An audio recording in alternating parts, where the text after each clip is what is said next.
오늘 주신 하나님의 말씀은 사도행전 21장 27절에서부터 40절까지의 말씀을 본문 말씀으로 봉독하겠습니다. 그 일회가 거의 끝나갈 때에 아시아에서 온 유대인들이 성전에서 그를 보고는 모든 사람들을 선동하여 그에게 손을 대고 외치되 이스라엘 사람들아 도우라. 이 사람은 모든 곳에서 백성과 율법과 이곳을 대적하여 모든 사람을 가르치는 그자인데 또한 그가 그리스 사람들도 성전 안으로 데리고 들어가 이 거룩한 곳을 더럽혔다 하니 이는 그들이 전에 그 도시에서 에베소 사람 드로비모가 그와 함께 있음을 보고 바울이 그를 성전에 데리고 들어간 줄로 생각하였기 때문이더라. 온 도시가 격동하고 백성이 다 같이 달려들어 바울을 붙잡아 성전 밖으로 끌어내매 문들이 곧 닫히더라.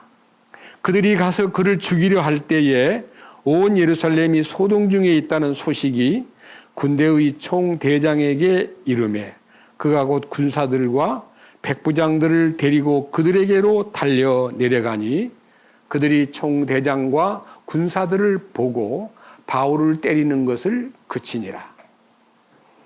그때 총대장이 가까이 가서 그를 붙잡아 두 사슬로 결박하라고 명령하고 그가 누구며 무엇을 하였느냐고 다그쳐 물으니 무리 가운데 어떤 사람들은 이것을 외치고 어떤 사람들은 저것을 외치거늘 그가 소동으로 인해 진상을 알 수 없어서 그를 성체 안으로 옮겨가라고 명령하니라.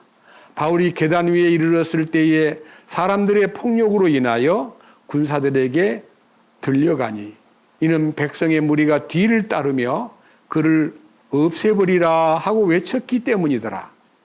바울이 성체 안으로 끌려 들어갈 때에 총대장에게 이르되 내가 당신에게 말해도 되느냐 하니 그가 이르되 네가 그리스 말을 하느냐 너는 이전에 소동을 일으켜 살인자 4,000명을 이끌고 광야로 들어간 그 이집트 사람이 아니냐 하거늘 바울이 이르되 나는 길리기아의 도시 다소 출신의 유대인으로 결코 미천하지 않은 도시의 시민이니 간청하건대 내가 백성에게 말하도록 허락하라 하매 그가 그에게 허락하거늘 바울이 계단 위에 서서 백성에게 손짓하여 아주 조용하게 하고 그들에게 히브리 말로 말하여 이르니라. 40절까지의 말씀을 봉독했습니다. 기도드리겠습니다. 거룩하신 주님, 오늘은 사도행전 21장 27절 이하의 말씀을 다시 읽었습니다. 사도 바울이 복음 선교를 위해서 말로 다 못할 고생과 대가를 치르고 예루살렘에 돌아왔는데 예루살렘에 있는 많은 믿지 않은 사람들이 아니라 하나님을 믿노라고 말하는 바리새인들과 서기관들과 여러 장로들이 사도 바울을 성전을 더럽혔다는 죄목으로 죽이려 하는 장면을 읽었습니다. 이 말씀을 통해서 오늘 또 우리에게 주님께서 나타내 보이실 거룩한 뜻과 이 성전이 우리에게 주는 의미, 이 성전을 더럽힌 죄가 어떤 죄인가를 알게 해주셔서 우리로 하여금 성전이 어떤 것이며 성전이 지금 우리에게 무슨 상관이 있는가를 말씀을 통해서 가르쳐 주시옵소서. 저에게 홀로 맡겨두지 마시고 주님께서 친히 주장하시고 함께 해주심으로써 말씀을 듣는 모든 성도들과 그리고 이후에 이 말씀을 접하는 모든 분들에게 하늘에 속한 하나님의 뜻과 비밀을 열어주시옵소서. 우리 주 예수 그리스도의 이름으로 기도드렸습니다. 아멘. 제가 지금 읽은 이 본문은 지난 주일에도 이 본문으로 말씀을 전했습니다. 본문 내용은 여러분이 이제 들으셔서 알겠지만 사도 바울이 예루살렘에 도착해서 많은 사랑하는 성도들에게 근 10년 동안 3차, 4차 선교 여행을 마친 그 결과를 보고하고 모든 형제들이 기뻐하면서 사도 바울의 수고를 이제 함께 마음속으로 격려하는 끝에 형제들로부터 지금 현재 이 예루살렘의 분위기를 들었는데 그대가 외국에 다니면서 복음을 전한다고 다니면서 할례가 필요 없다. 모세율법을 지킬 필요가 없다.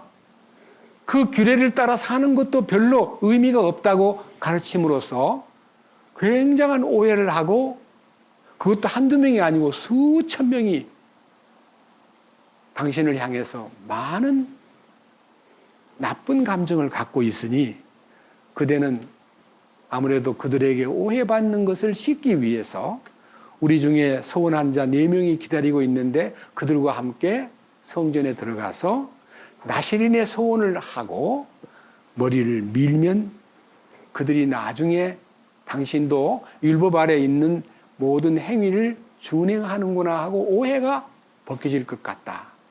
이 말을 들은 사도 바울은 그들의 그 권고를 거부하지 않고 지난번 고린도전서 9장에서 밝혔듯이 내가 율법 아래 있지 않지만 율법 아래 있는 자 같이 된 것은 율법 아래 있는 자들을 얻고자 하며 하는 정말 할 수만 있으면 그들이 구원받을 수 있는데 지장이 되는 것을 제거하기 위해서 자기는 나시린의 서원에 들어가서 일주일 동안 성전에서 그 음식을 하면서 나시린의 정결 예를 마치고 여기 지금 읽었던 대로 27절에 그 일회가 거의 끝나갈 때에 하니까 일주간 동안 나시린의 소원을 이제 마지막 날 끝나갈 즈음에 아시아에서 온 유대인들로부터 성전을 더럽혔다는 막 소리를 지르면서 그들이 저 사람은 이 뒤에 보세요. 28절에 외치되 이스라엘 사람들아 도우라 이 사람은 모든 곳에서 백성과 율법과 이곳을 대적하여 모든 사람을 가르치는 그자인데 또한 그가 그리스 사람들 또 성전 안으로 데리고 들어가 이 거룩한 곳을 더럽혔다 하니 성전을 더럽혔다는 제목을 뒤집어 씌워가지고 그냥 사정없이 몰아붙이는데 많은 성전에 모인 사람들이 얼마나 많았냐 그러면요. 오순절을 지키기 위해서 세계 각처에서 소위 말하는 떠돌이 생활을 하던 디아스포라 유대인들 조국을 그리워서 항상 돌아가고 싶지만 여건이 안 돼서 못 돌아온 많은 유대인들이요. 오순절날 대명절 때 함께 예루살렘에 모여서 예배드리고 그들의 마음의 소원이 나라를 되찾는 데 대한 기도를 하고 있는 그 당시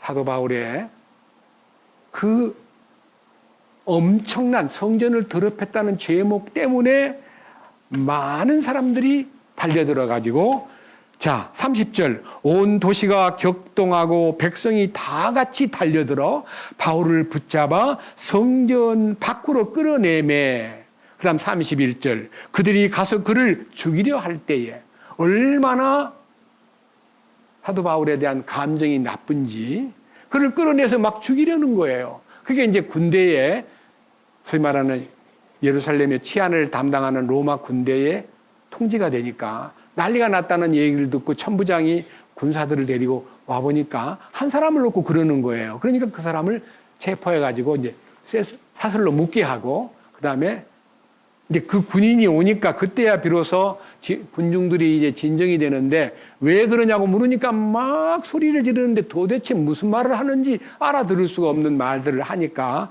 천부장이 그를 이제 더 이상 어떤 방법이 없으니까 신문을 하기 위해서 이제 부대 안으로 데리고 들어가 가지고 이제 마지막 소위 말하는 사도 바울이 그 진영 안에서 천부장에게 제가 말할 수 있는 기회를 달라고 얘기함으로써 그 다음에 이제 여기 얘기를 시작하는 장면까지가 오늘 본문입니다. 23장은 얘기가 열리는데 사도 바울이 목표했던 예루살렘에서의 자기의 신앙 고백을 어떻게 하든지 정말 진솔하게 얘기할 때가 오기를 갈망했는데 그 기회가 이러한 폭동으로 인해서 기회가 주어졌다는 것을 지난주일 말씀을 올렸습니다.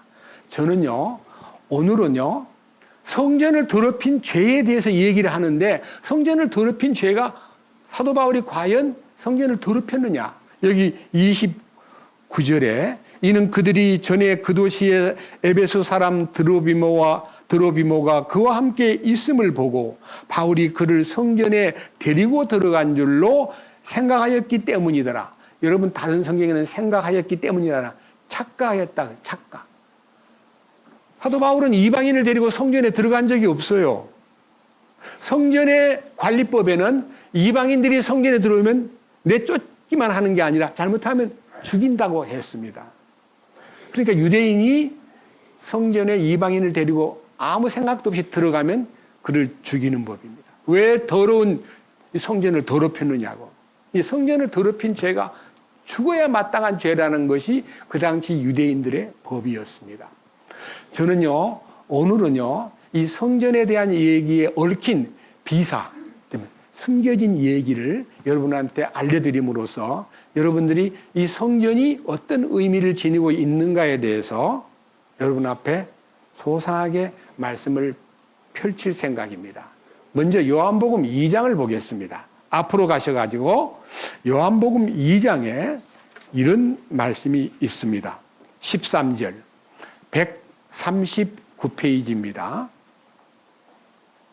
요한복음 2장 13절, 유대인들의 유월절이 가까이 오매 예수님께서 예루살렘으로 올라가사 성전 안에서 소와 양과 비둘기 파는 자들과 돈 바꾸는 자들이 앉아 있는 것을 보시고는 가는 노끈으로 채찍을 만드사 양과 소와 함께 그들을 다 성전에서 내쫓으시고 돈 바꾸는 자들의 돈을 쏟으시며 상을 엎으시고 비둘기 파는 자들에게 이르시되 이것들을 여기서 가져가고 내 아버지 집을 장사하는 집으로 만들지 말라. 예수님이 굉장히 노하셨어요. 성전에서 그냥 엉터리 없이 막 짐승을 팔고 돈 바꾸고 막 너무너무 엉망된 이 성전의 무질서함을 보고 예수님이 전부 다 들러엎어버리고 내쫓아버렸습니다. 그런데 유대인들은요, 그 광경을 지켜보니까 너무 화가 나기도 하지만 저 사람이 누군데 저러지? 하면서 예수님을 의아한 눈초리로 지켜보고 있을 때, 자, 밑에 보세요. 18절.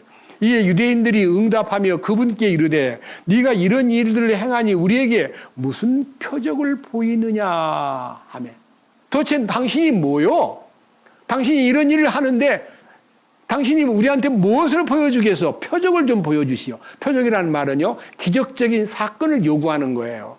인간적인 얘기 말고 당신이 이런 일을 하는데 당신이 지금 우리한테 표적을 좀 보여주시오. 하니까 예수님이 그 표적을 보여줄 약속을 합니다. 여기 19절.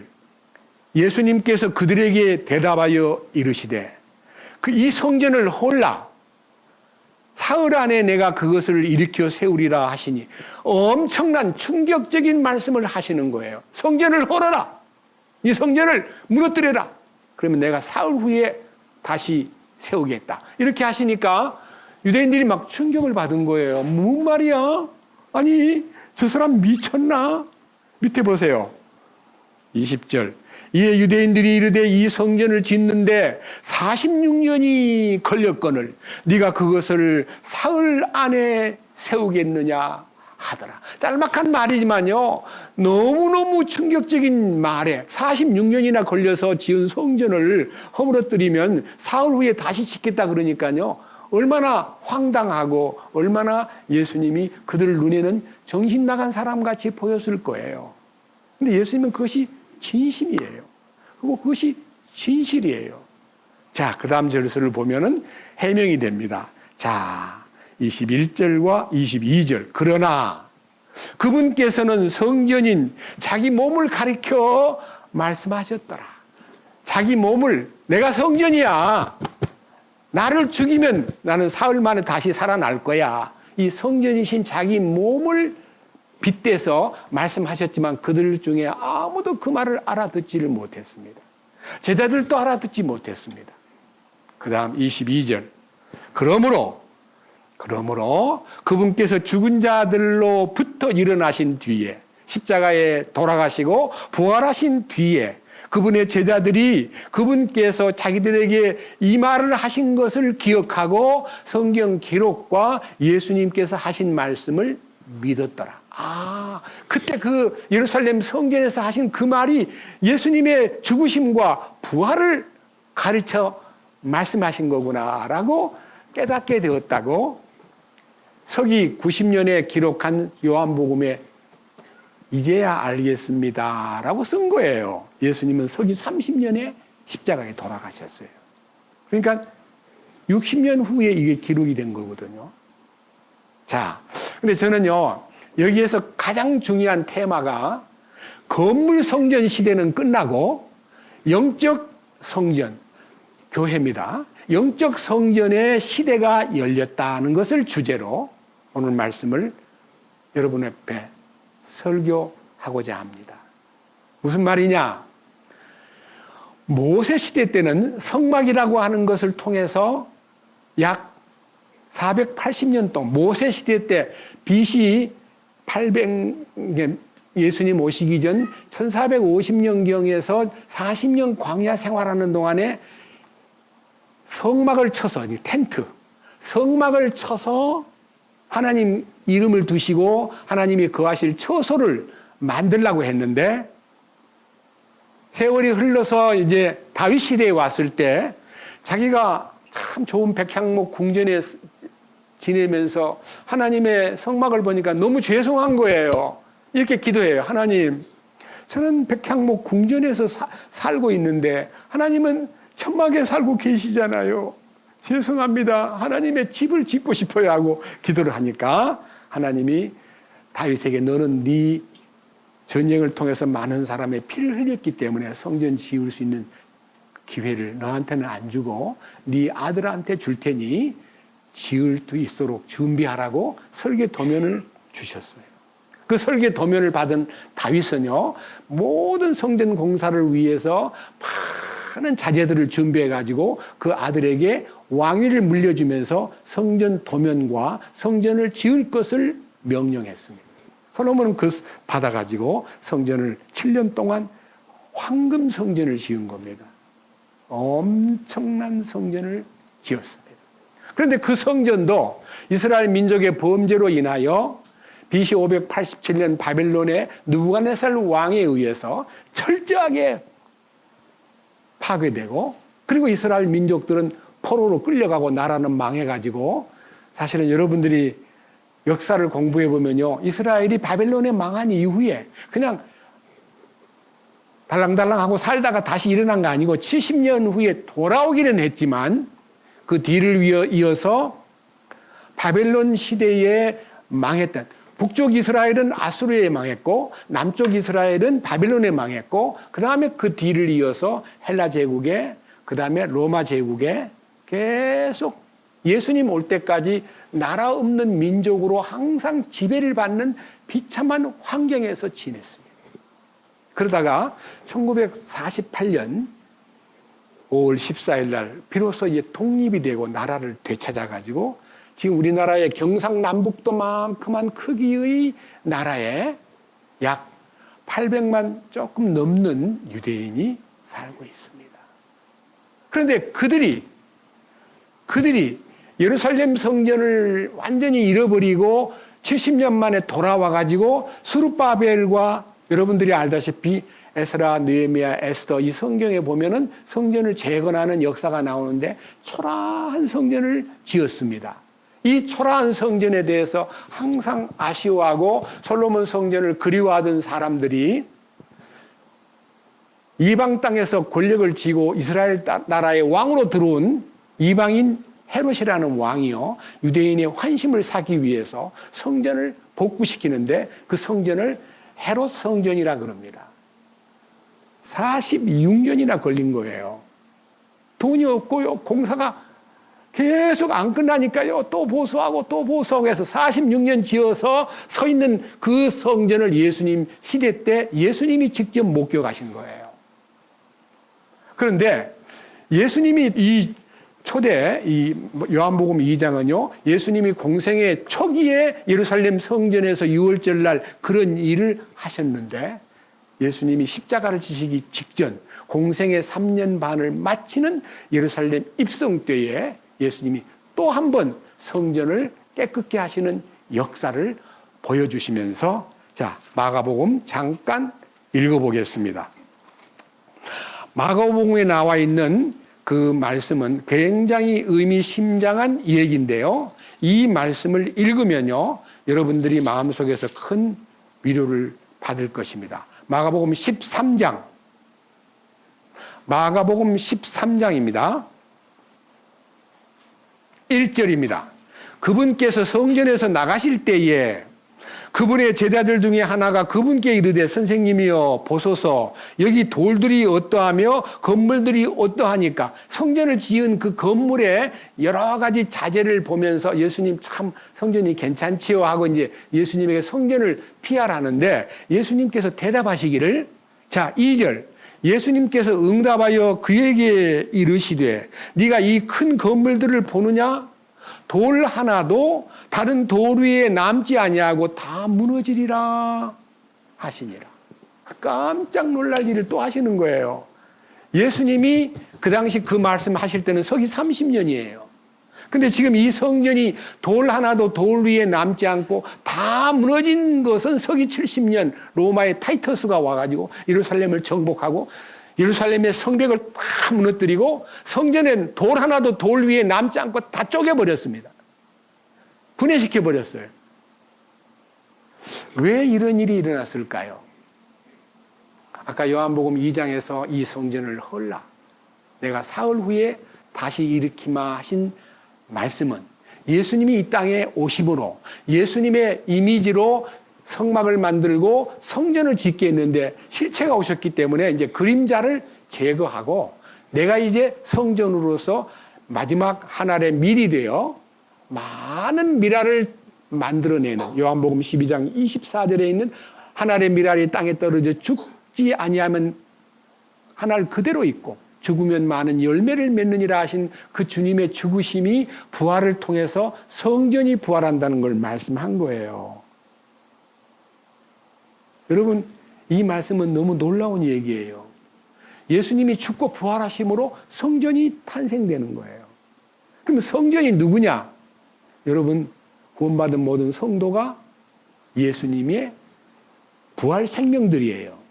부활 생명이라는 말은 너희가 하나님의 성전인 것과 하나님의 성령이 너희 안에 거하시는 줄을 알지 못하느냐 하고 우리를 보고 성전이라고 말씀하셨어요.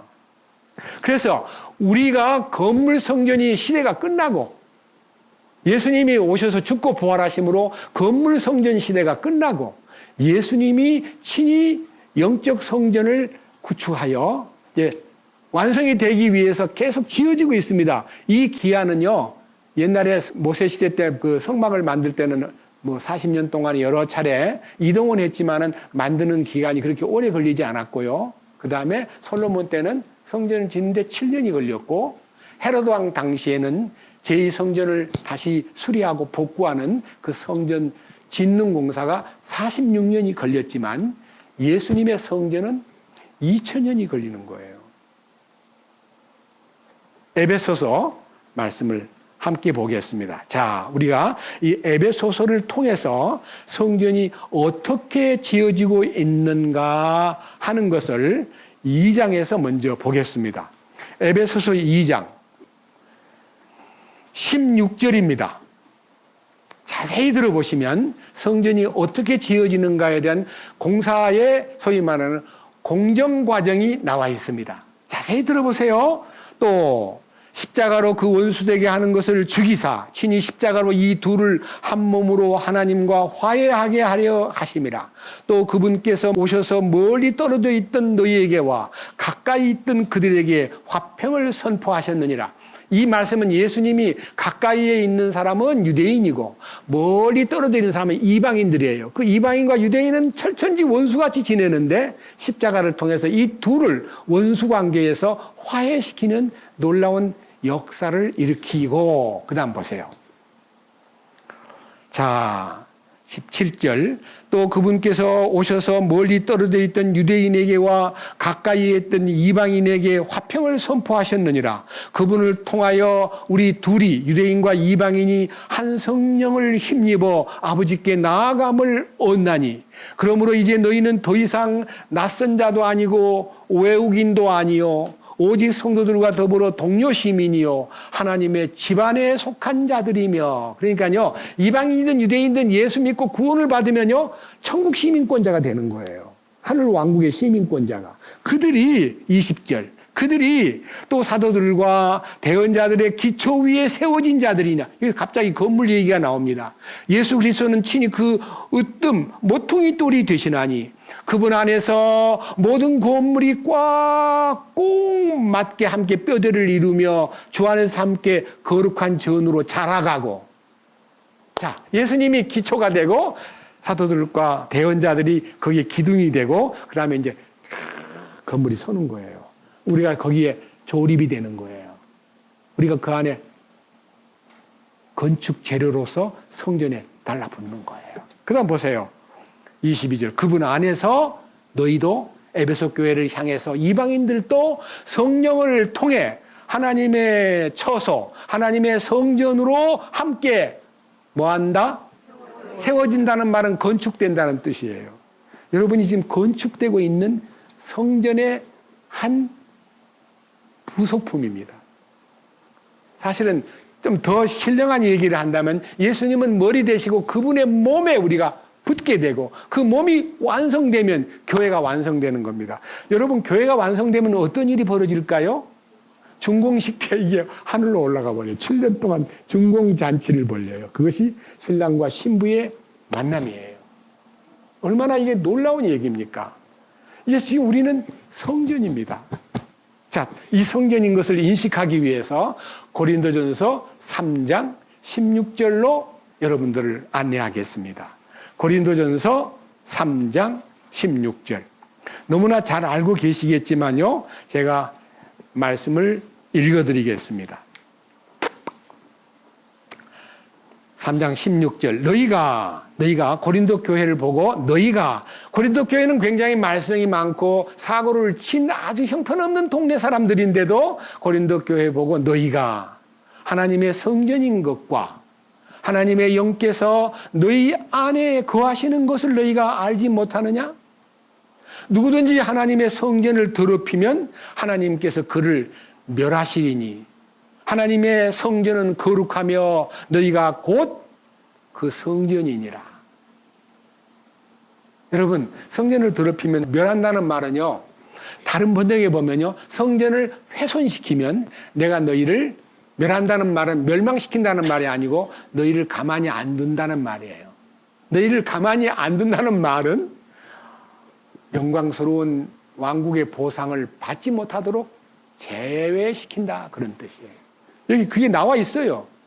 여기 이 말이요, 그냥 17절로 그냥 이게 딱 끝나는 게 아니라 여기 3장 11절부터 어떤 사람을 제외시키는가. 여러분, 성전을 더럽힌 사람을 제외시키는데 멸한다는 말이 무슨 말이냐 하는 것이 3장 11절 이하에 읽어만 드리겠습니다. 읽어보면 그냥 알 거예요. 자, 읽어드리겠습니다. 아무도 이미 놓은 기초 외에 능히 다른 기초를 놓을 수 없나니 이 기초는 곧 예수 그리스도시니라. 하나님의 영적 성전의 기초는 예수님이고 그 예수님 위에 우리가 이제 건물로 지어진, 예수님은 기초고요. 우리는 그 위에 건물로 지어져요. 건물로 지어지는데 우리가 그냥 달라붙는 게 아니고 육신으로 달라붙으면 어떤 현상이 나오고 육신을 처리하고 영적으로 달라붙으면 어떤 현상이 나타나는가를 딱 이렇게 조명을 해놨는데 너무 멋지게 비유를 들었습니다. 말씀 12절. 자, 12절. 그런데 만일 어떤 사람이, 어떤 사람 구원받은 사람이에요. 이 기초 위에 금이나 은이나 보석이나 나무나 건초나 짚을 세우면 자료가 두 가지예요. 하나는 금은 보석이고 하나는 나무와 지푸라기고 하나는 이 소위 말하는 이 건초예요.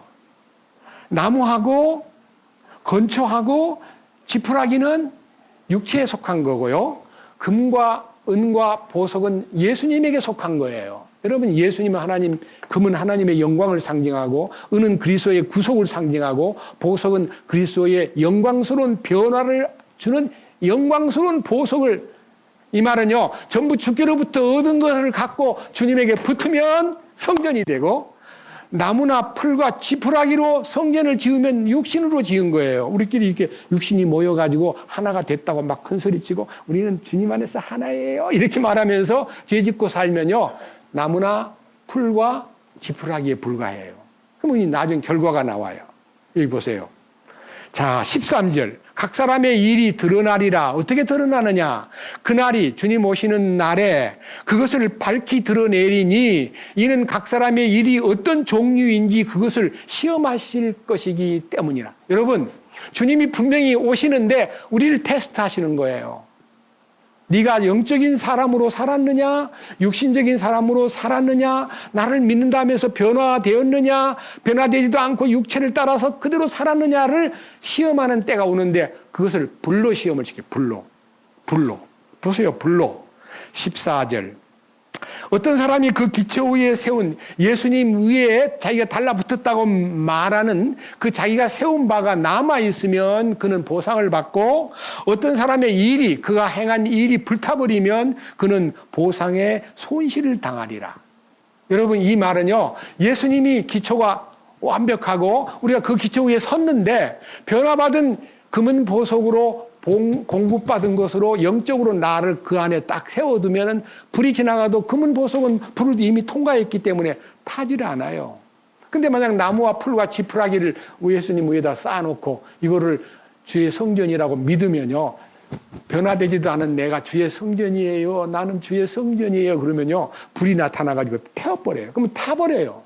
나무와 풀과 지푸라기는 불이 지나가면 타게 돼 있어요. 아시겠죠? 그럼 타면 어떤 일이 벌어져요? 지옥 가요? 절대 아니에요. 보세요. 15절. 어떤 사람의 일이 육신적으로 살다가 자기가 주님의 테스트를 받는 불 속에서 타버리면 그 보상에 손실을 당하는데, 그러나 자신은 구원을 받되 불에 의해 받는 것 같으리라. 불에 의해 구원받는 게 무슨 구원일까요? 부끄러운 구원이에요. 롯이 받은 구원이에요. 소돔 고모라에서는 불타 죽지 않고 나왔지만은요, 사랑하는 아내를 잃게 되고 뒤돌아보다가, 그 다음에 롯은 부끄러운 구원을 받은 사람의 이미지예요. 롯의 처를 생각하라. 예. 여러분, 구원을 받아도요, 부끄러운 구원을 받으면 영광의 상속유업에 참여를 할 수가 없는 거예요. 우리 가운데 과거에 너무 부끄럽게 살다가 이 변화를 받고 은혜 가운데 들어오면 과거가 막 떠오르면서 그때 너무 부끄럽게 살았어. 죄송해요. 주님, 부끄러워요. 저는 그 부끄러움을 느낀 2000년 7월 달에 9일 날 이 십자가에 연합이 되면서 제 자신이 너무 30년 넘도록 잘난 척하고 막 떠들고 살던 제 모습이요, 너무 창피해가지고 주님, 부끄러워요. 죄송해요. 주님, 저는 탕자예요 하고 4년 이상이나 울었다니까요. 자다가도 울고 너무너무 부끄러우니까. 근데 나중에 제가 하도 눈물이 나서 주님께 여쭈었어요. 너무 내가 눈물도 별로 없는 내가 눈물이 너무 많이 나네요. 그랬더니 그 눈물은 너를 씻는 눈물이야. 제 부끄러운 과거를 씻는 눈물이라고 알려주심으로써 저를 위로해 주셨어요. 분명히 나와 있잖아요. 15절. 어떤 사람의 일이 불타면 그는 보상의 손실을 당하리라. 그러나 그 자신은 구원을 받되 불에 의해 받는 것 같이 받아요, 못 받아요?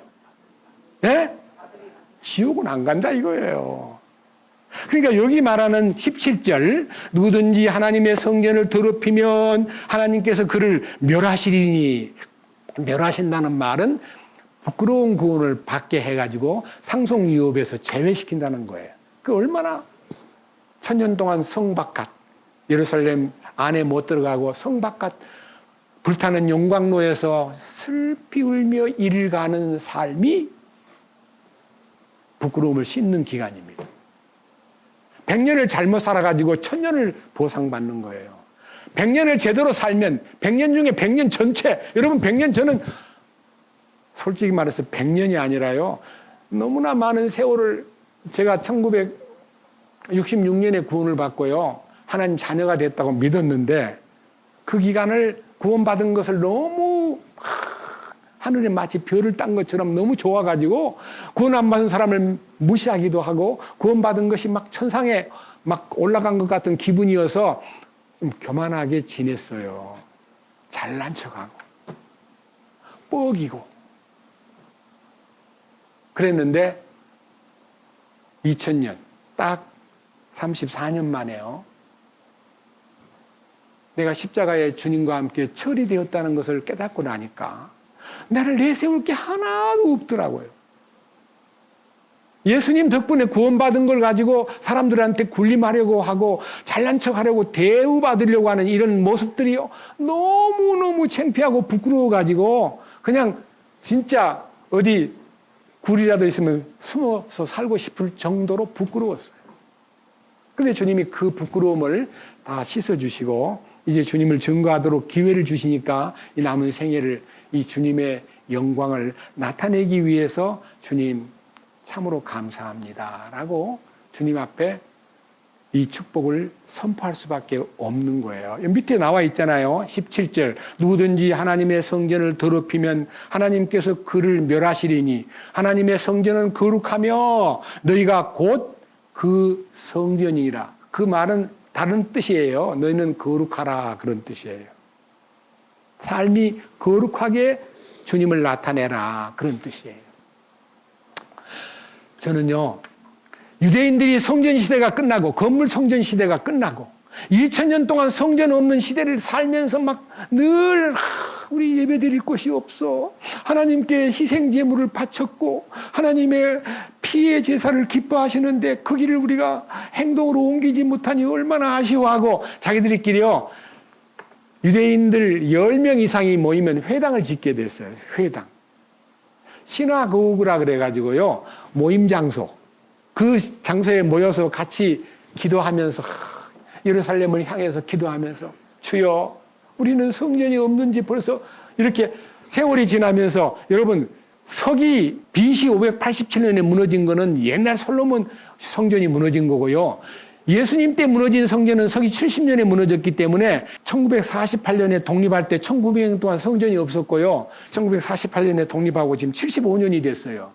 이스라엘 독립한 지 75년 동안 성전이 없는 거예요.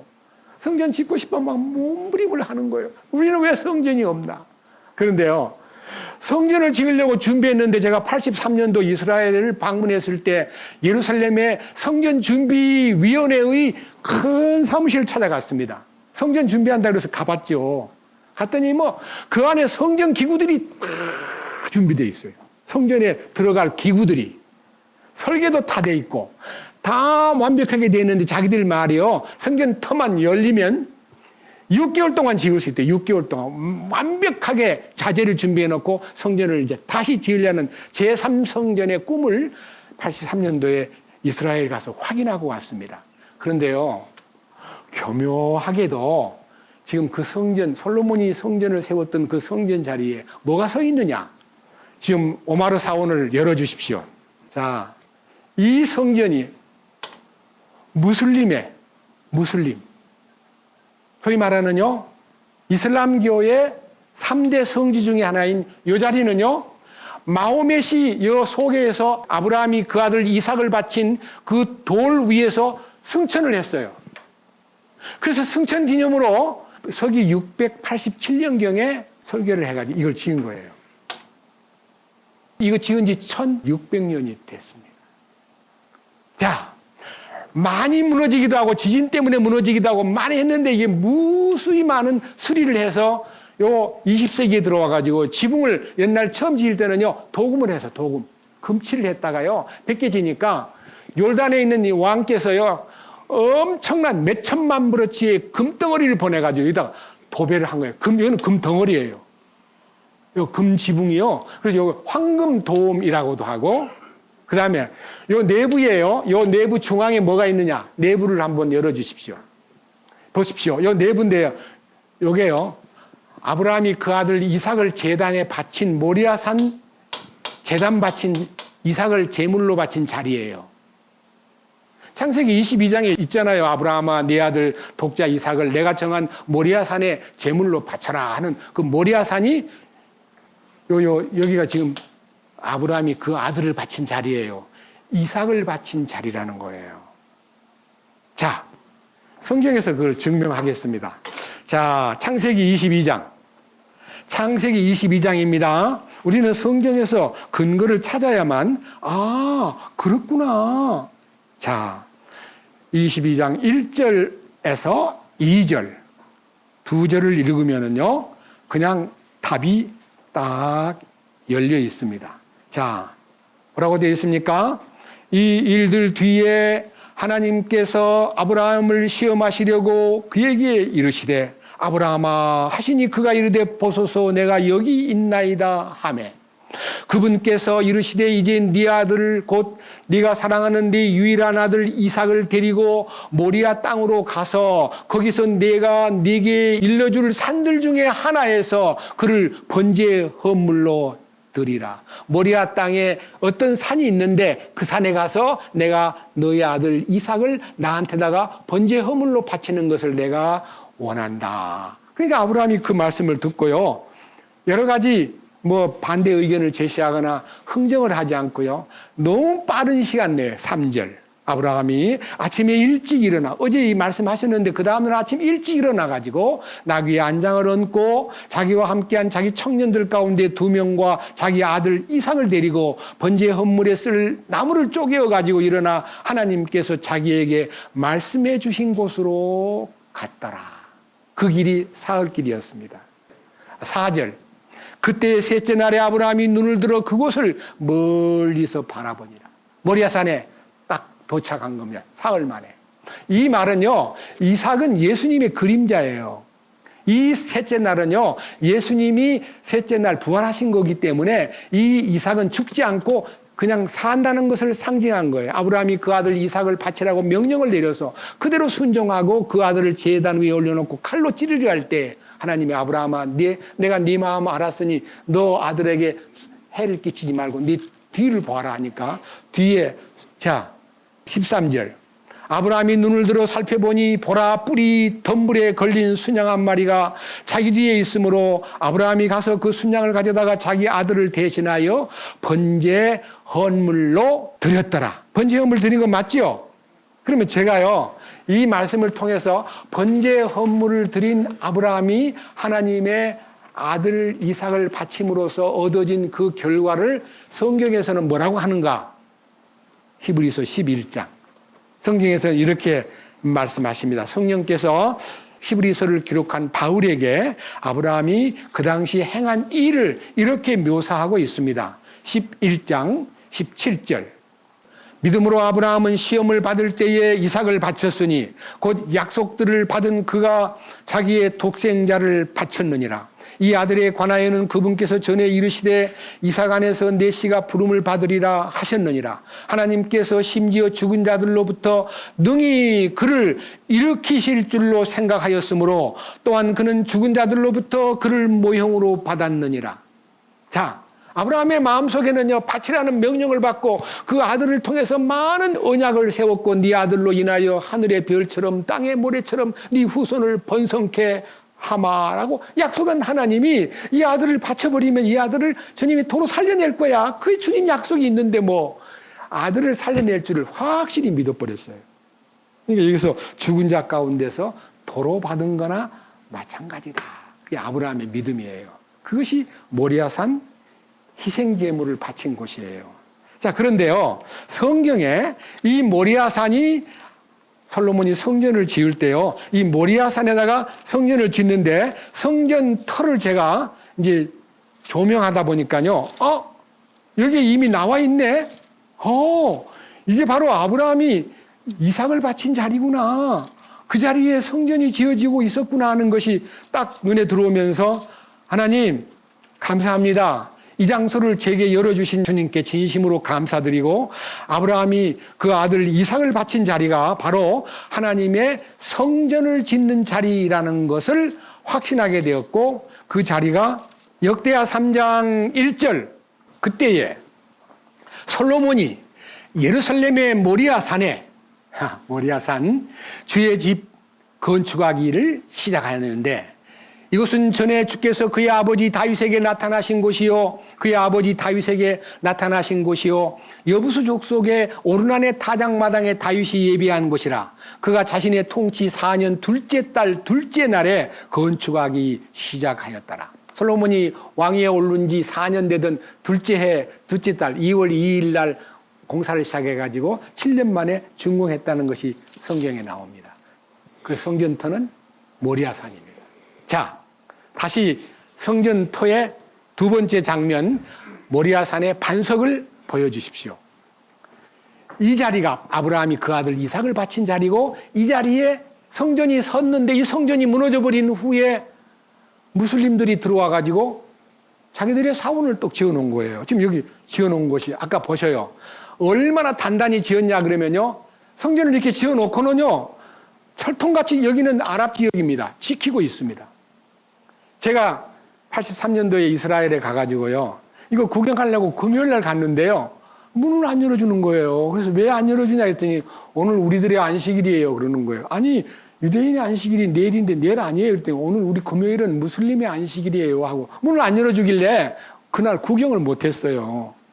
그런데 이 자리가 지금 1600년이 돼가고 있는데 끔찍도 안 하고 있습니다. 유대인은 설계를 도면을 이 자리에다 지어야 되거든요. 자, 어떻게 되겠습니까? 저는요, 이스라엘 대사님을 모셔가지고 어떤 세미나를 하는 자리에서 이 질문했습니다. 제가 한 게 아니고 어떤 분이 성전을 지으려고 하시는데 그 자리에 지금 오마르 사원이 또 버티고 있는데 그거 어떻게 하면 되겠습니까? 했더니 지진이 나든지 전쟁이 터지든지 폭탄을 맞아가지고 이게 쓰러져야 될 것 같은데 그거는 마음대로 하다가는 세계대전이 일어나니까 손을 댈 수는 없으나 희망은 하나님이 어떤 방법으로든지 준비해 주시리라고 믿습니다. 그러는데 그 말을 한 지 지금 40년이 됐는데도요. 성전 지어질 수 있는 터가 없는 거예요. 그래서 지금요. 성전연구위원회에서 이 터 말고 솔로몬이 성전 지은 데가 진짜 어딘가를 찾아보자고 막 뒤지는데요. 요즘에 인터넷에 떴어요. 저 아래 어디다가 요게 성전이라고 또 터를 발견했다고 말하는데 그 말은 실제가 아닙니다. 여기 모리아산이잖아요. 자, 그런데 반드시 제3성전은 지어집니다.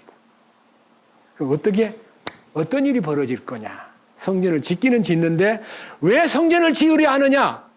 예수님을 안 믿기 때문에 예수님이 어린 양이요. 예수님이 모든 구약의 성전을 성취하신 분이라는 걸 그들이 신약을 읽지 않기 때문에 아직도 피의 제사를 드리기 위해서 붉은 암송아지를 지금 기르고 있잖아요. 제물에 쓸 송아지를 따로 기르고 있어요. 성전을 지으면은 제물을 드릴 제물을 피의 제사, 짐승 제사를 지내기 위해서 준비를 하고 있는데 성전이 딱 지어지면 어떤 일이 벌어질까? 데살로니가 후서 2장을 여러분 앞에 소개하겠습니다. 데살로니가 후서 2장. 제가 아무래도 이거는 좀 읽어드려야 되기 때문에 1절부터 읽겠습니다. 데살로니가 후서 2장 1절. 제목을 크게 같이 읽어봅시다. 뭐라고 되어 있죠? 주의 재림 상황. 주의 재림이란 말은요. 재림이 가까이 왔을 때 이 일이 이루어진다는 것을 예언한 겁니다. 자, 어떤 예언인가? 형제들아, 우리 주 예수 그리스도의 오심과 우리가 그분께로 함께 모이는 것으로 말미암아 이제 우리가 너희에게 간청하노니 주님 오시는 날 다 함께 모인다. 모든 성도가 모인다. 이 모인다는 말은요. 증공식을 거행한다. 그런 뜻이에요. 2절. 너희는 영으로나 말로나 혹은 우리에게서 왔다는 편지로나 그리스도의 날이 가까이 이르렀다고 해서 쉽게 마음이 흔들리거나 불안해하지 말라. 여러분 혹시 이 말을 읽다가요. 오실 때가 다 됐다고? 큰일 났네. 이런 사람이 되지 말라는 거예요. 여러분 마음의 준비가 되고 주님과 십자가에 연합만 하면요. 아무 걱정 안 해도요. 그냥 주님 데려가십니다. 근데요. 주님하고 연결이 안 되고 죄 속에서 허우적거리는 사람은 주님 오실 때가 임박했다는 말을 들으면 들을수록 불안에 떨게 되는 겁니다. 여러분 가운데 주님 오실 날이 임박했다는 말씀을 듣고 떨리는 사람이 없기를 진심으로 소원합니다. 밑에 보십시오. 자, 3절. 아무도 어떤 방법으로든 너희를 속이지 못하게 하라. 먼저 떨어져 나가는 일이 일어나고 저 죄의 사람 곧 멸망의 아들이 드러나지 아니하면 그날이 이르지 아니하리라. 사실은요, 두 가지가 생기는 거예요. 많은 사람이 떨어져 나간다는 말은요, 예수를 배신한다는 거예요. 저는 어저께 우연히요, 다윈, 진화론을 창시한 다윈이요, 신학교를 나오고 목사가 되려다가 삐뚤어져 가지고 창조론을 무시하고 진화론을 만들어서 세상을 가장 예수님 믿는 사람들을 떨어져 나가게 만든 역할을 했는데 그 영향력이 책 중에 1위래요. 1위. 다윈의 진화론에 대한 책이.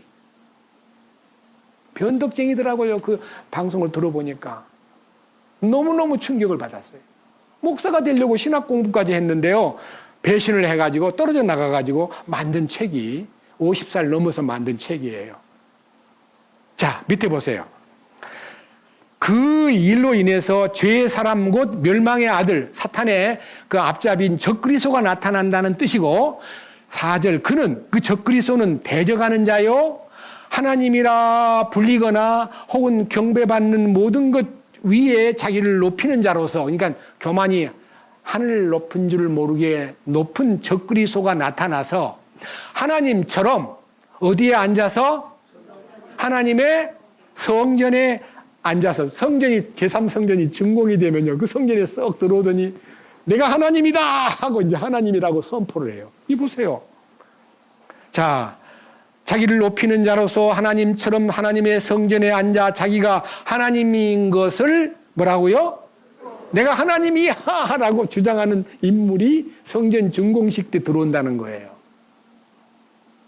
얼마나 무서운 일이에요. 이스라엘 민족은 성전을 짓자마자 적그리스도를 영접하는 거예요. 그럼 기가 막힐 일이잖아요. 성경에 예수님이 예언했어요. 그렇게 된다고. 요한복음 5장에 맛을 보여드리겠습니다. 요한복음 5장 39절. 성경 기록들을 탐구하라. 너희가 그것들 안에서 영원한 생명을 얻는 줄로 생각하거니와 그것들은 곧 나에 대하여 증언하는 것들이니라. 구약만 읽으면 안 돼요. 구약에는 예언이고 신약은 성취고 참 형상이 나와요. 구약에는 성전이고 신약에는 예수님이에요. 그리고 이 시대는 성도들이에요. 자, 성경을 열심히 탐구하면요 예수님만 보이면은 문제가 딱 풀어지게 돼 있는데 예수님이 안 보이기 때문에 무슨 일을 하는가? 40절. 그러나 너희는 생명을 얻기 위해 내게 오기를 원치 아니하는도다. 예수님을 통해서 생명을 얻으면 문제가 이거는 부활 생명을 말해요. 문제가 풀어지게 돼 있는데 유대인들이 예수님에게 오지 않는 거예요. 예수님을 영접하지 않는 거예요. 그다음 뭐라고 돼 있어요? 나는 사람들에게서 존귀를 받지 아니하노라. 다만 내가 너희를 알거니와 너희는 하나님을 향한 사랑이 너희 속에 없느니라. 내가 내 아버지 이름으로 왔는데 너희가 나를 받아들이지 아니하나. 만일 다른 자가 자기 이름으로 오면 너희가 그를 받아들이리라. 이게 적그리스도를 영접하리라. 그 예언이에요. 내가 아버지 이름으로 왔는데 나를 거절하던 너희가 뜬금없이 적그리스도가 나타나고 내가 하나님이다는 것을 이 적그리스도를 기다리는 것은 너무너무 엄청난 얘기예요. 유대인은 예수님이 왜 메시아가 아닌가를 막 24가지를 막 책에 만들어가지고 예수님이 메시아가 아니야. 메시아가 될 수가 없어 하고 조건을 유대인 랍비가 써가지고 세상에 막 퍼뜨려 놨어요. 여러분 그 책 한번 보셔야 돼요. 왜 예수님이 메시아가 아닌가 하는 반대 책을 유대인이 쓴 거예요. 그리고 이제 지금 현재는요 너무나 유대인들이 예수를 안 믿기 때문에 깜짝 놀란 것은 많은 관광하는 사람들이 이스라엘 나라에 가가지고 십자가를 볼 수가 없는 거예요. 이스라엘은 십자가가 없어요. 도로도 십자가 보기 싫다고 사거리를 만들면 안 돼. 오거리를 만들든 상거리를 만들든 거리를 십자로 만들지 마. 정부 정책이에요. 놀랍지 않아요? 사거리가 십자가잖아요. 그걸 못 만들게 했어요. 그렇게 독한 국가 정책으로 세워놓은 거예요. 도시계획을 할 때 사거리 만들지 마라. 골치 아프다. 십자가가 보인다. 십자가가 안 보이는 나라가 이스라엘이에요. 여기 나와 있잖아요. 43절. 내가 내 아버지 이름으로 왔는데 너희가 나를 받아들이지 아니하나 만일 다른 자가 이 적그리스도가 자기 이름으로 오면 너희가 그를 받아들이리라. 너희가 서로 종기를 받고 오직 하나님께로부터만 나오는 종기는 구하지 아니하니 어찌 나를 믿을 수 있겠느냐. 여러분, 예수 믿는 것은요, 자기 종기를 버리는 거예요. 자기가 귀한 존재라는 것을 버림으로 주님의 종기 안으로 들어가는 것이 예수 믿는 거예요. 근데 사람들은 사람들을 막 종기하게 쳐 올리잖아요. 위대하신 분이요, 훌륭하신 분이요, 당신은 대단하신 분이요 하고 칭찬받기를 좋아하는 것이 우리 인간이잖아요. 저도 칭찬받기를 좋아하던 사람 중에 하나였습니다. 지금은요, 관심이 없어요. 저를 오히려 욕하면 고맙습니다. 나 그동안 엉뚱한 칭찬 받고 그걸 받으려고 노력했는 거 다 용서해 주신 주님, 제가 주님 이름으로 욕을 먹어도 쌉니다. 너무 감사합니다. 좋습니다. 그래서 뭐 별별 얘기를 다 들어도요, 그것이 마음에 수용이 되는 거예요. 왜? 주님의 존귀함 안에 있으니까. 이해하시겠죠? 여러분, 존귀한 말을 듣는, 대접받고 막 존귀한 사람으로 인정받는 것을 부끄러워해야 돼요. 왜? 존귀한 분이 따로 있으니까. 여기 나와 있잖아요. 44절. 너희가 서로 존귀를 받고 오직 하나님으로부터만 나오는 존귀는 구하지 아니하니 어찌 믿을 수 있겠느냐. 그렇습니다. 우리는요, 이 시대가요, 하나님의 존귀 안으로 들어가는 것이 십자가의 부끄러움 안으로 내가 들어가는 순간 내 부끄러움이 제거되고 내 지난날의 모든 아담 안에 있는 성품과 악한 모든 요소가 다 녹아버리고 주님의 성품을 배받는 자리가 십자가예요. 십자가에 들어갈 때 그 성품이 하나님의 성품으로 바꿔져요. 그것을 베드로 후서에서는 신의 성품에 참여한다고 되어 있어요. 자, 그런데 성전을 정작 지어놓으니까 거기에 적그리스도가 들어와가지고 자기를 하나님이라고 하는 그 바람에 유대인들이 실망을 하고 기절초풍을 해요. 그러다가 거기서 그 민족들이요, 막 세계를 향해서 막 분노를 일으킬 때 아마겟돈 전쟁이 터져가지고 유대 민족이 3분의 2가 죽어요. 그리고 남은 자 3분의 1만 예수님이 성도들을 데리고 지상에 재림할 때 그를 만남과 동시에 회개가 일어나고 민족들이 구원을 받아요. 이 하나님의 스케줄이에요. 정해진 거예요. 자, 근데 우리는요, 우리의 휴거에 대해서 좀 알아야 될 필요가 있을 것 같아서 휴거에 대한 사건을 성경에서 조명해 보겠습니다. 먼저 데살로니가 전서 4장으로 가서 휴거가 어떻게 일어나는가 보겠습니다. 14절 자세히 들어보세요. 우리가 예수님께서 죽으셨다가 다시 일어나셨음을 믿을진데, 기독교의 기본 진리는 십자가와 부활이에요. 딴 거 아니에요. 뭐 연보 많이 내고 새벽기도 잘 다니고 뭐 어쩌고저쩌고 그 전부 다 그거는 부수적인 일이고요. 진짜 알맹이는 주님이 죽으셨다가 살아나신 이 사건이 신앙생활의 요점이고 액기스고 그것이 바로 알맹이에요. 예? 여기 예수님의 죽으셨다가 살아나신 것을 믿는 사람일진데, 그와 같이 예수님 안에서 잠자는 자들, 먼저 간 성도들도 하나님께서 그분과 함께 데려오시리로다. 먼저 간 성도들, 우리 이별했을 때 슬픔을 느끼잖아요. 먼저 간 성도들이 우리 이별을 하면은 눈물 흘리고, 예를 들면 스데반 집사가 돌아가실 때, 뭐 사도 바울이 돌아가실 때, 다 성도들이 돌아가시면요, 우리는 한국에서 참 훌륭한 손양원 목사님 같은 분이나 주기철 목사님 같은 참 십자가를 사모하던 그분들이 순교당했을 때 우리는 많은 우리의 믿음의 사람들이 눈물을 흘렸고, 지금도 그들을 생각하면서 눈물을 흘리곤 합니다. 저는 손양원 목사님을 사랑의 원자탄이라는 책을 중학교 2학년 때 봤어요. 너무너무 그 책을 보고 아들 둘을 죽인 원수 같은 나쁜 놈을 체포해가지고 사형시키려고 그러는데 사형장에 가가지고 그 아들을 놔주시오. 내 아들로 삼겠소 하고, 아들 둘을 죽인 형편없는 살인자를 양아들로 삼았다는 거 아닙니까? 그거 쉬운 일입니까? 예수님의 마음이 아니면 불가능한 마음이에요. 근데 동인이와 동신이를 죽인 그 아들, 못된 그 깡패를 아들로 입양을 해서 자기 양자를 삼았다는 이 놀라운 얘기가 성경적으로 우리의 마음을 크게 뜨겁게 만드는 거예요. 밑에 보세요. 자, 15절. 우리가 주의 말씀으로 너희에게 이것을 말하노니 곧 주께서 오실 때까지 살아서 남아있는 우리는 결코 잠자는 자들보다 앞서지 못하리라. 주께서 호령과 천상의 음성과 하나님의 나팔 소리와 함께 친히 하늘로부터 내려오시리니 그리스도 안에서 죽은 자들이 먼저 일어나고 그 뒤에 살아서 남아있는 우리가 그들과 함께 구름 속으로 채어 올라가. 여기 채어 올라가라는 단어가 휴거예요. 휴거. 채어 올라가. 어디에서 주를 만나리라? 그럼 이 공중 휴거 맞아요? 안 맞아요?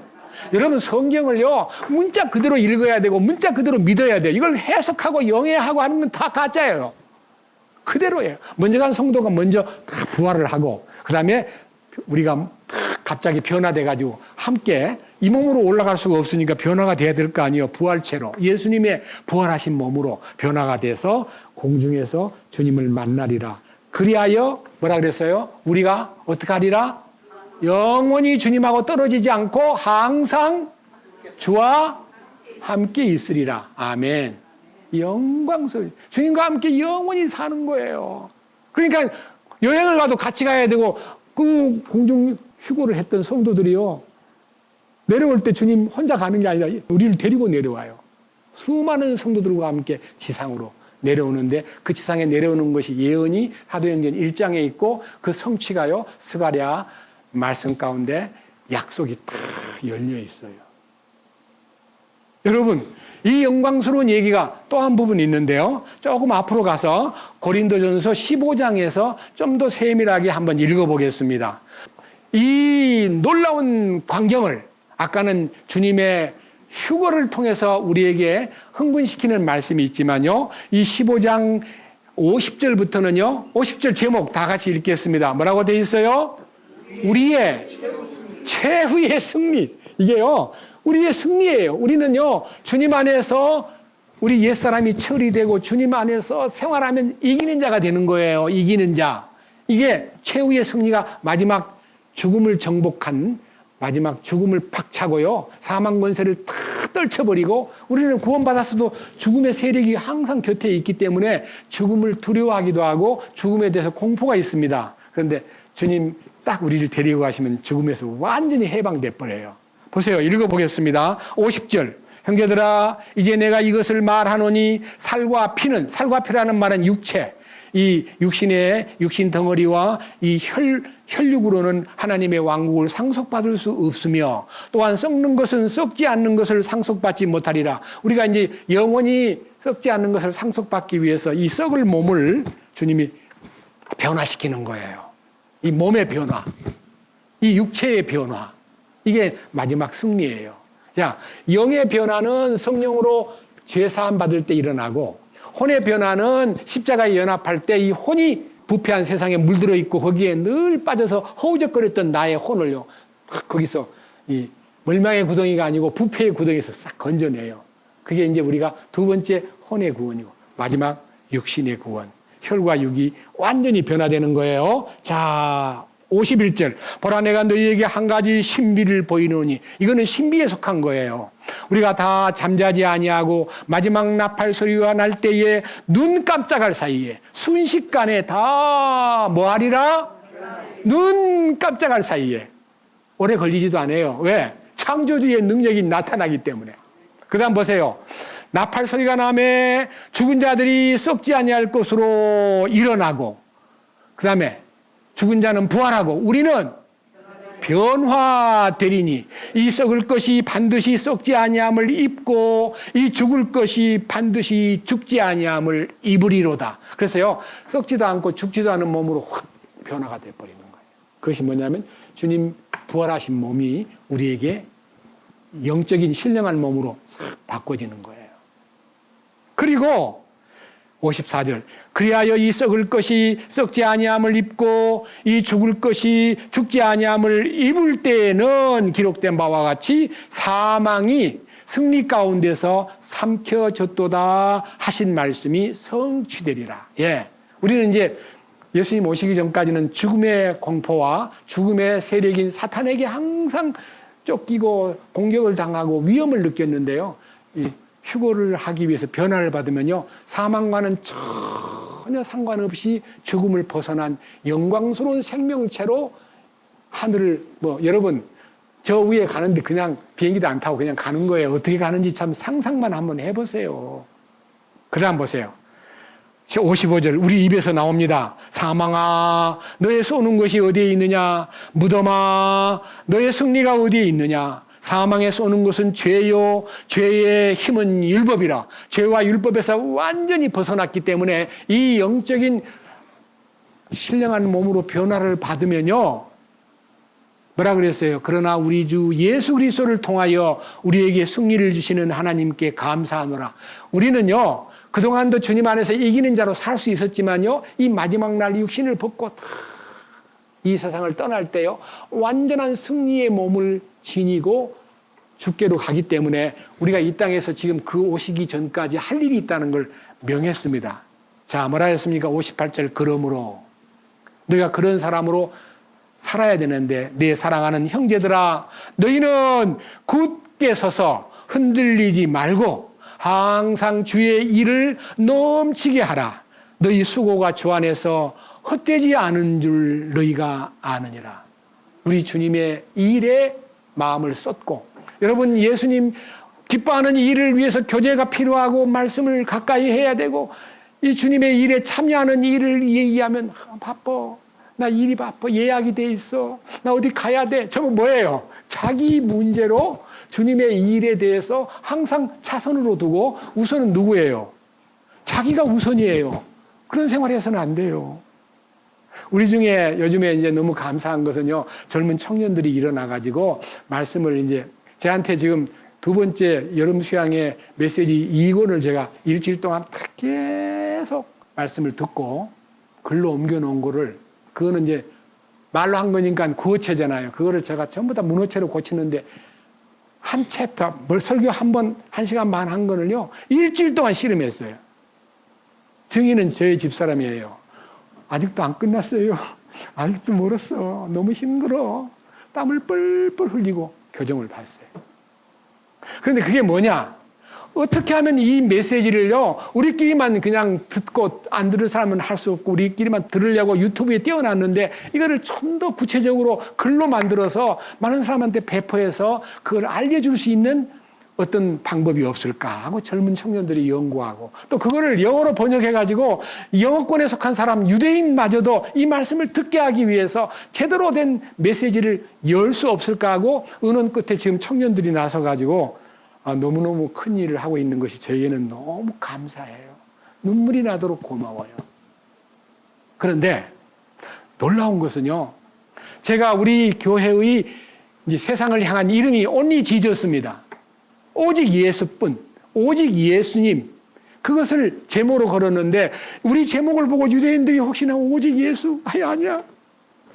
안 볼까봐 제목을 좀 바꿉시다 하고 청년들한테서 의견이 왔길래 제가 기도하면서, 주님, 어떤 이름을 지어야 유대인들도 기쁘게 들어갈 수 있고, 무슨 소리야? 야, 참 호기심이 가네. 제목을 보니까 들어가고 싶네 하고 영어로 더빙한 메시지를 읽게 만들려고 제목을요, 어떻게 쓸까를 여러 방법으로 연구하고 기도하다가요, 제 마음에 주신 해답이 출애굽기 25장의 mercy seat.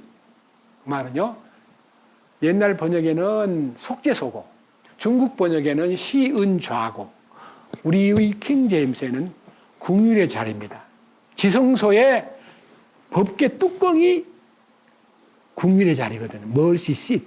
거기서 내가 너와 만나고 내가 너와 대화하마 하는 이것이 딱 떠올라가지고 mercy seat를 형제들한테다가 이거 어때요? 하고 했더니, 그 일을 위해서 마음에 기도하고 연구하는 많은 형제들이 오케이, 좋습니다, 멀시시트로 합시다 해가지고 멀시시트를 벌써 천사가 날개 펴고 있는 그 장면하고 멀시시트를 써가지고 우리의 소위 말하는 영문 설교를 더빙한 그 제목으로 걸어놨더라고요. 그래서 몇 개 떴는데요, 제가 정말 너무 수고하셨구나. 너무 아름답게 함께 하고 있구나. 이걸 유대인이 읽으면 얼마나 좋을까.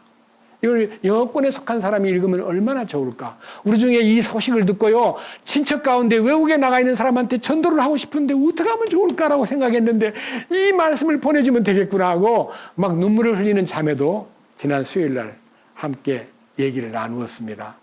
여러분, 유대인들은 예수 그리스도를 알려면 이사야 53장을 읽으면 되는데요. 이사야 53장을 막 지금 유대인에게 읽히려고 노력하는데 랍비들이 이사야 50장을 못 읽게 딱 금서 부분으로 이사야 53장 읽지 마라. 왜? 자꾸 읽고 예수께로 돌아가니까.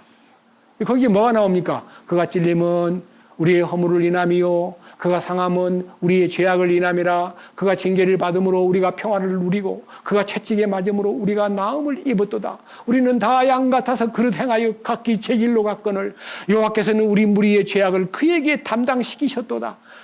그 유대인들이 랍비요, 그가 누구예요?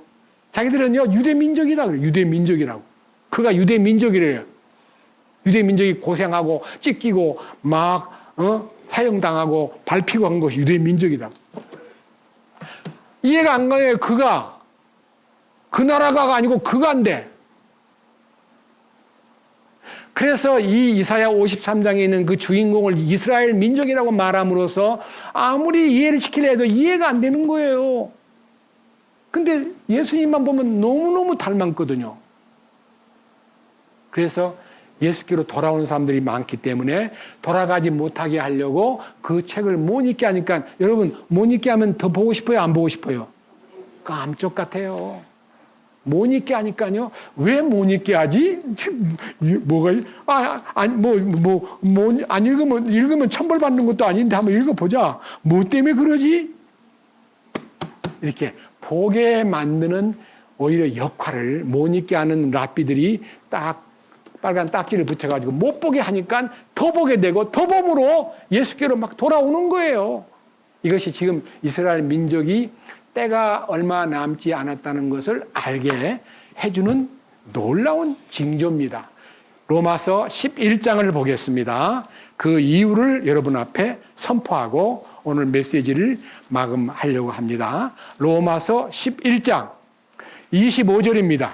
형제들아, 너희가 스스로 지혜로운 것으로 여겨지지 않게 하기 위하여 이 신비에 대해 너희가 모르기를 내가 원치 아니하노니 그것은 곧 이방인들의 충만함이 이를 때까지 일부가 눈머는 일이 이스라엘에게 생긴다는 것이라. 이방인들의 충만함이란 말은요, 주님의 교회가 주님의 충만함으로 들어갈 때까지의 기간 동안에 유대인들은 눈이 멀어가지고 예수님이 안 보인다, 그런 뜻이에요.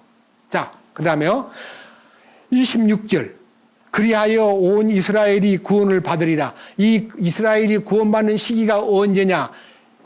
이방인의 교회가 충만하게 돼서 주님의 뜻을 따라 휴거가 일어나는 것이 교회가 완성된 거예요. 그러니까 휴거의 사건하고 딱 맞물려 있어요. 그 유대 민족이 이 지상에서 교회가 떠나는 걸 보고요, 뭐야? 이게 무슨 징조야? 하고 허우적거리다가 구원을 받는 거예요. 보세요. 26절 그리하여 온 이스라엘이 구원을 받으리라. 이것은 기록된 바 시온에서 구출자가 나와 야곱에게서 경건치 아니한 것을 돌이키시리니 내가 그들의 죄들을 제거할 때에 이것이 그들을 향한 내 언약이라 함과 같으니라. 그래서 유대 민족은요, 민족적으로 구원을 받아요. 나중에 이 교회가 휴거된 후에. 적그리스도의 성전도 교회가 휴거된 후에 세상에 나타나기 때문에 여러분은 그 제3성전 구경할 필요가 없어요. 지금 온갖 곳에서 제3성전 짓는 모금운동을 하고 있는데 여러분 그 모금운동에 참여할 필요가 없어요. 유대 민족의 솔로몬 성전을 그리워하는 그들에게 나타나고 있는 예수님을 거절한 건물 성전을 짓는 것은 허사예요. 자, 이제는 마지막 성전 얘기를 하고 여러분 앞에 마치겠습니다.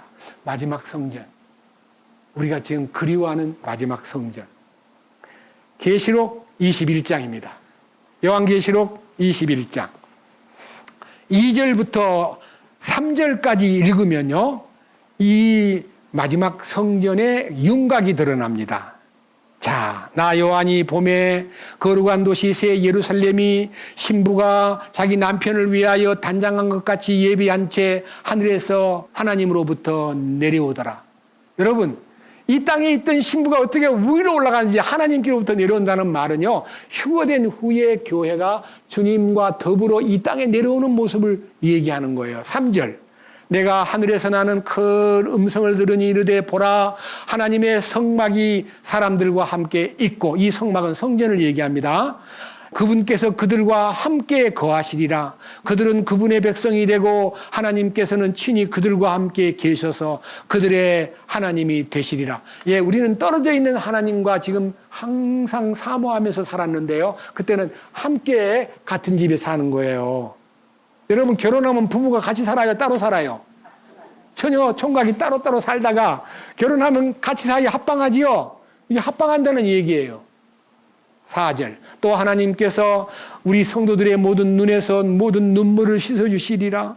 다시는 사망이 없고 슬픔도 울부짖음도 없으며 또 아픔도 다시는 없으리니 이는 이전 것들이 지나갔기 때문이라 하더라. 왕자에 앉으신 분께서 이르시되 보라 내가 모든 것을 새롭게 하노라. 6절. 또 이르시되 다 이루어졌도다. 나는 알파와 오메가요 시작과 끝이라. 내가 목마른 자에게 생명수의 샘에서 값없이 주리라. 이기는 자는 모든 것을 상속받으리니 나는 그의 하나님이 되고 그는 나의 아들이 되리라. 그러니까요, 완전히 놀라운 주님과의 한 집에서 사는 운명이 되는데요, 이 축복을요 계시록 21장에서 22장까지 탁 써놨는데 이제는 성전을 여러분 앞에 관람시켜 드리겠습니다.